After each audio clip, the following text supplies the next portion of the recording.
নমস্কার প্রিয় ছাত্রছাত্রীরা, তোমাদের সবাইকে স্বাগতম আমার ইউটিউব চ্যানেলে।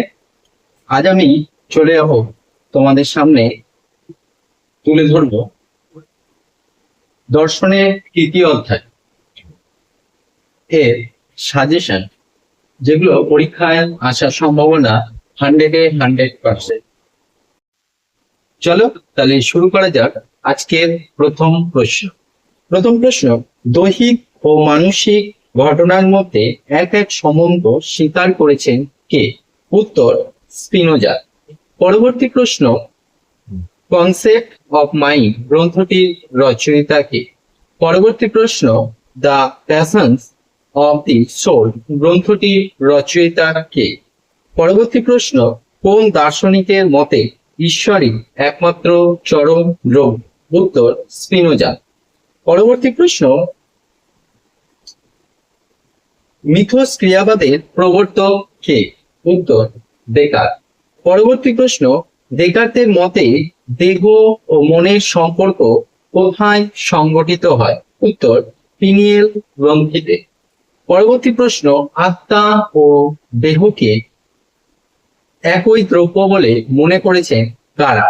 উত্তর, অ্যাকুইনাস গ্রন্থিরা। পরবর্তী প্রশ্ন, দেহ ও মন পরস্পর বিরোধী দ্রব্য, এটি কোন দার্শনিকের মত? উত্তর, ডেকার্ট। পরবর্তী প্রশ্ন, ক্রিয়া প্রতিক্রিয়াবাদ অনুসারে দেহ ও মনের মধ্যে কিরূপ সম্বন্ধ আছে? উত্তর, কার্যকারণ সম্বন্ধ আছে। পরবর্তী প্রশ্ন, দেহ ও মনের সম্বন্ধ বিষয়ে সমান্তরালবাদের প্রবর্তক কে? উত্তর, স্পিনোজা।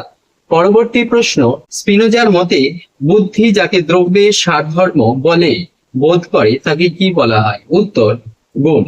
পরবর্তী প্রশ্ন, কোন মতবাদকে দ্বিভঙ্গিবাদ নামে অভিহিত করা হয়ে থাকে? উত্তর, সমান্তরালবাদ। পরবর্তী প্রশ্ন, দেহ ও মনের সম্পর্ক বিষয়ে ডেকার্টের মতবাদকে কি বলা হয়? উত্তর, ক্রিয়া প্রতিক্রিয়াবাদ। পরবর্তী প্রশ্ন, দেহ ও মন হলো ঈশ্বরের দুটি সমান্তরাল গুণ, কে বলেছে? উত্তর, স্পিনোজা। পরবর্তী প্রশ্ন, দেহ ও মনের সম্বন্ধ বিষয়ে দ্বিপার্শ্ববাদের অপর নাম কি?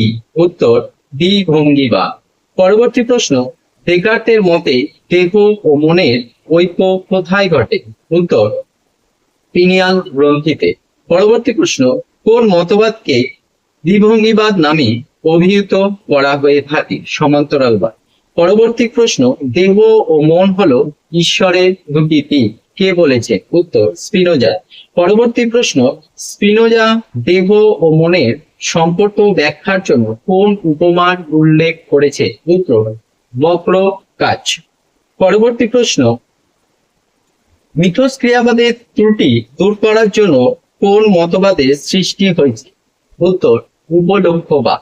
পরবর্তী প্রশ্ন, দেহ ও মন পরস্পর বিরুদ্ধ হলেও এরা একে অপরের উপর প্রভাব বিস্তার করে, একথা কে বলেছেন? উত্তর, ডেকার্ট। পরবর্তী প্রশ্ন, দেহ ও মনের সম্বন্ধ ব্যাখ্যার জন্য লাইবনিজ কোন রূপকের সাহায্য নিয়েছে? উত্তর, দুটি একই সময় নির্দেশ করা ঘড়ি। পরবর্তী প্রশ্ন, লাইবনিজের মতে দেহ ও মনের সম্পর্কের মূলে রয়েছে কি? উত্তর, পূর্ব প্রতিষ্ঠিত সামঞ্জস্য নিয়ে। পরবর্তী প্রশ্ন, কোন দার্শনিক পূর্ব প্রতিষ্ঠিত সামঞ্জস্যবাদ সম্পর্কে আলোচনা করেছে? উত্তর, লাইবনিজ। পরবর্তী প্রশ্ন, স্পিনোজার মতে ঈশ্বরের বিস্তৃত ও চিন্তন নামক গুণ দুটি জাত হয় যার মাধ্যমে তা কি? উত্তর, প্রত্যাংশ। পরবর্তী প্রশ্ন, কে মেডিটেশন গ্রন্থটি রচয়িতা করে? উত্তর, ডেকার্ট।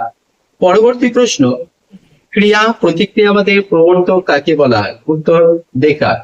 পরবর্তী প্রশ্ন, স্পিনোজার মতে দেহ মনের সম্পর্ক কি? উত্তর, সহ পরিবর্তিত সম্পর্ক।